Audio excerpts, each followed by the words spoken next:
बातमीपत्राच्या पहिल्या भागात आपलं पुन्हा स्वागत। आता बातम्या पाहू विस्तारानं।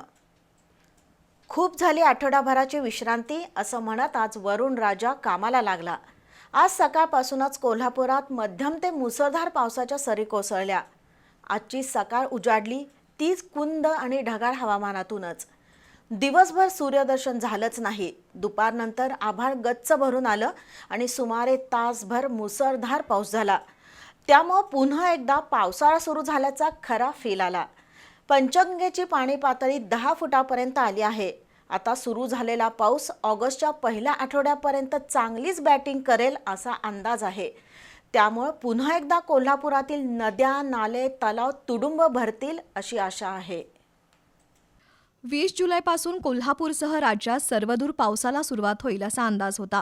आज पुण्या मुंबईत ढगाळ हवामान असलं तरी पावसानं चकवा दिला, पण कोल्हापुरात मात्र आज पावसाचं दमदार पुनरागमन झालं। गेल्या आठवडाभर पावसानं दडी मारली होती।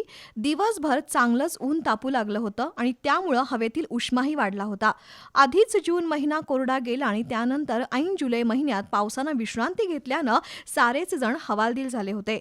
36 फुटावर गेलेली पंचगंगेची पाणी पातळी झपाट्यानं कमी होऊन 10 फुटावर आली, तर शेतीसाठी सुद्धा मुबलक पावसाची गरज होती। अशा परिस्थितीत आज कोल्हापुरात चांगल्या पावसाची सुरुवात झाली। आज सकाळपासूनच ढगाळ हवामान होतं। सकाळी 8 वाजल्यापासूनच पावसाला सुरुवात झाली। काही काळ तुरळक तर त्यानंतर मध्यम स्वरूपाचा पाऊस झाला। दिवसभरात सूर्यदर्शन झालंच नाही। दुपारनंतर कोल्हापुरात मुसळधार पाऊस झाला। सुमारे तासभराच्या पावसामुळे अनेक रस्त्यांना तळ्याचं स्वरूप आलं। दरम्यान गेल्या 24 तासात कोल्हापूर जिल्ह्यात सरासरी केवळ 3.6 मिलीमीटर पाऊस झालाय। सध्या जिल्ह्यातील 5 बंधारे पाण्याखाली असून पंचगंगेची पाणी पातळी आज एका दिवसात 1 फुटानं वाढली।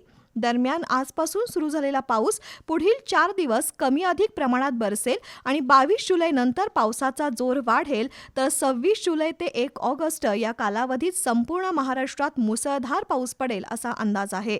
शेतकऱ्यांनी केलेल्या पेरणी आणि मशागतीची कामं झाल्यामुळे पावसाची नितांत गरज होती। अशा परिस्थितीत आज कोल्हापूर जिल्ह्यात पावसाचं दमदार आगमन झालं आणि त्यामुळे बळीराजा सुखावला।